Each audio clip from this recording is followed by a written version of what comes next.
Su obra El nombrar y la necesidad de 1972 revolucionó la comprensión de la relación entre nombres, referencia y necesidad, desafiando teorías descriptivas anteriores.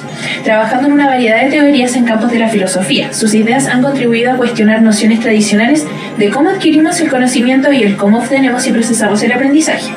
A causa de lo anterior, tuvo gran importancia en la epistemología, con varias de sus teorías, como la de influencia directa o individual, sumando su aporte en sus ramas como la metafísica con la teoría anterior y la de posibles mundos.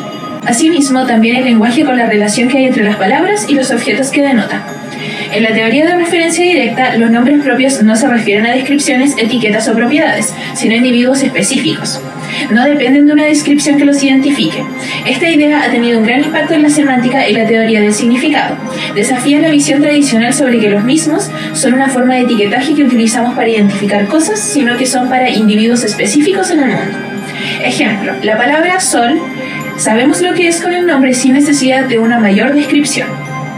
La teoría descriptiva de los nombres dice que estos son designadores, lo que significa que se refieren a un objeto en particular independiente de cualquier cambio de cualidades, propiedades o atributos de este objeto, oponiéndose a la concepción descriptivista de la referencia, la que sostiene que los nombres se refieren a los objetos que satisfacen una descripción determinada. La semántica estudia el significado del lenguaje en diferentes contextos. Una rama específica es la semántica modal de Kripke, que analiza cómo las proposiciones pueden ser verdaderas o falsas en diversos mundos posibles. La semántica modal se basa en 3 elementos clave. Por ejemplo, el conjunto de mundos posibles, que es una proposición que puede ser verdadera o falsa en diferentes realidades teóricas. Relación de accesibilidad entre mundos. La verdad o falsedad depende de cómo un mundo accede a otro respecto a lo epistemológico, considerando factores como tiempo, conocimiento y necesidad. Función de la verdad. Asigna valores de verdad como verdadero o falso a una proposición en un contexto específico, siguiendo el principio de bivalencia.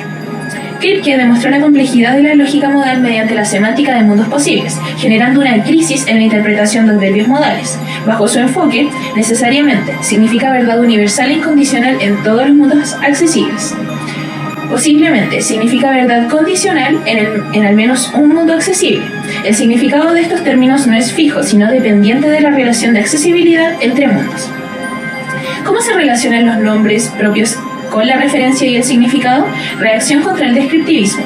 Antes de Kripke, muchos filósofos creían que los nombres propios podían ser reemplazados por descripciones definitorias. Nombres propios como designadores rígidos. Kripke argumenta que los nombres propios se refieren a la misma entidad en todos los mundos posibles. Ejemplo, el nombre Aristóteles se refiere a la misma persona en cualquier contexto o mundo posible. Existe una diferencia entre un nombre y su significado, la cual se explica como diferencia entre lo que un nombre significa y a quién o qué se refiere. Ejemplo de Hesperus y Pospurus. Ambos nombres se refieren al planeta Venus, pero pueden tener diferentes descripciones asociadas. Repercusiones en la filosofía del lenguaje. Su teoría desafía las nociones anteriores sobre significado y referencia. Esto ya ha tenido influencia en otras disciplinas, en la lógica, la metafísica y la teoría del conocimiento.